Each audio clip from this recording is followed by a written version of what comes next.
అది 1944 సంవత్సరం నవంబర్ నెల 10వ తారీఖు నుంచి 17వ తారీఖు మధ్యలో హిట్లర్ లండన్ పట్టణం మీద ఆటం బాంబు వేయబోతున్నాడు అన్న సంగతి ఈ వ్యక్తుల ద్వారా సమాచారం లీక్ అయింది. ఈ విషయం లండన్ దేశస్తులకు తెలిసిన తర్వాత మిలిటరీ వాళ్ళంతా ఎక్కడైతే తను ఆటం బాంబు వేయాలనుకున్నాడో ఆ ప్రాంతాలను వెకేట్ చేయిస్తున్నాడు.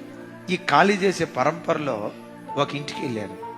80 సంవత్సరాల ముసలావిడ అప్పుడు దాకా ప్రార్థన చేసుకుని ఇక పండుకొని నిద్రపోతుంది. ఆవిడ దగ్గరికి వెళ్ళి, అమ్మ తల్లి, హిట్లరు మన ప్రాంతం మీద ఆటం బాంబు వేయబోతున్నాడు, దయచేసి దీన్ని వెకేట్ చేసేయి, పలానా చోట మెట్రో స్టేషన్లో ఆశ్రయపురం మీకు కల్పించాం, అక్కడికి రండి అని అంటే ఈ అమ్మ అన్నంట, నేను రాను. అరే, ఎంత ప్రశాంతంగా పండుకున్నావు, నీకు అసలు ఎట్లా నిద్ర పట్టిందమ్మా అని అంటే ఆవిడ అందట, ఒక ఆయన నా కోసం మేలుకొని ఉన్నాడు కాబట్టి నేను ప్రశాంతంగా నిద్రపోతున్నాను అందంట.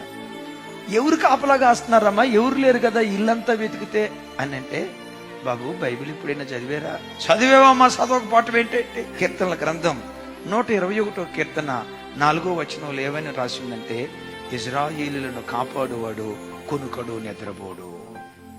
నీ శాదష్టం కాకపోతే, మన భాషలో చెప్తారు, నీ పిండాకుడేం కాదు, నీ శాదష్టం కాకపోతే ఆడ అనుభవం వేయిపోతా ఉంటే దేవుడు కాపాడుతాడంటే బయలుదేరో. నేను రాను, నా దేవుడు కాపాడుతాడు. రావా?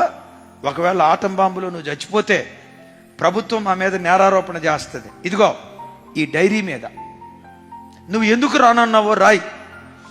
డైరీ మీద రాసిందట, ఇజ్రాయేలులను కాపాడువాడు కొనుకడు నిద్రపోడు గనుక నన్ను కాపాడే కాపరి నాకుండగా నేను హిట్లర్కి భయపడి నా ఇల్లు వదిలిపెట్టి అక్కడికి ఎందుకు వస్తా? నా ఇంట్లో నేనే ఉంటా. వీళ్ళు రమ్మన్నారు కానీ నేను రాలా. ఎందుకు రాలేదు? నా దేవుడు నన్ను కాపాడుటకు సమర్థుడు అనే నమ్మకాన్ని బట్టి నేను రాలా. ఒకవేళ నాకేమీ జరగదు, ఒకవేళ ఏదైనా జరిగితే వీళ్ళు దీనికి బాధ్యులు కాదు అని రాసి సంతకం చేసిందట. మంచి గాఢ నిద్రలోకి పోయింది. అనుకున్నట్లుగానే హిట్లర్ బాంబేశాడు. పట్టం ఈ ముసలాం ఇంటి పక్కనే పడిందట. కానీ అద్భుతం, పడింది కానీ అది పేల్ల.